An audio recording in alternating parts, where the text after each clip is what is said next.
It makes sense that after you have taken the time to prepare and serve or to purchase and you've spent your money to buy a meal and take out and bring it home and your kids put up a fuss, it makes sense that you might feel the inclination to pressure, require, coerce, bribe your kids to eat.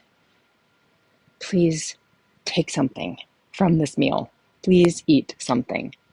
This makes sense, this response from parents. The problem with this is it's very short-sighted. Hi, I'm Kiyah Duffey, nutrition expert, entrepreneur, speaker, and mom of 3. I help busy, health-conscious moms and dads transform their family's relationship with food. This makes sense, this response from parents.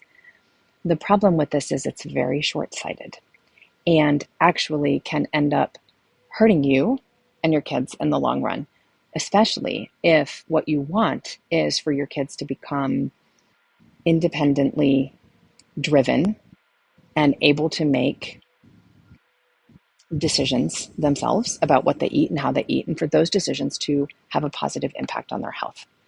So if your interest is in helping your kids develop lifelong relationships with food that are positive and that are healthy, here is what you should do instead, and that is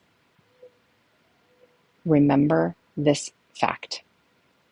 You have a lot more time to help your kids develop that kind of relationship with food than you think you do. If you were to follow the American Academy of Pediatrics recommendations and start feeding your kids solid food the minute they turned 6 months old, and you fed them breakfast, lunch, and dinner until the day they turned 18, and then you never made another meal for them again in their lives, do you know how many meals you would cook? How many meals you would make or plan? I could pause the video here and just let you do the math, but I'm not going to. I am going to tell you 18,690. 18,690 times you would have to plan for, shop for, prepare, clean up from, and serve a meal. It is so many meals. Even if you outsource every lunch to daycare or to school and you assume that 2 weeks out of the year someone else is cooking for you, forget about weekends. One night a week you're getting takeout, and every day for breakfast your kids are eating cereal or toast, and so there's no cooking involved. That's still 4,500 meals. This is a lot of cooking, which also means you have a lot of time to positively influence your kids' relationship with food.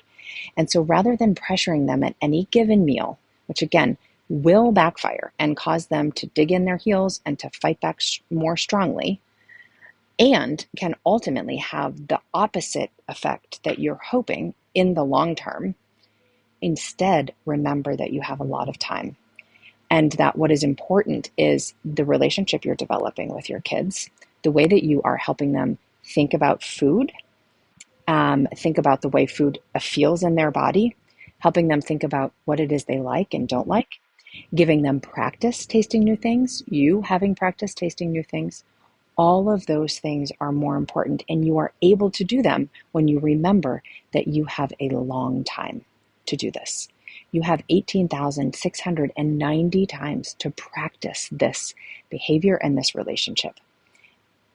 So the next time you feel like they're not eating and I just want them to eat one more bite, take a breath and remember that you have more times to try, and the relationship you're developing with your kids and helping them develop with food is more important and takes time. And you have the time, so be patient.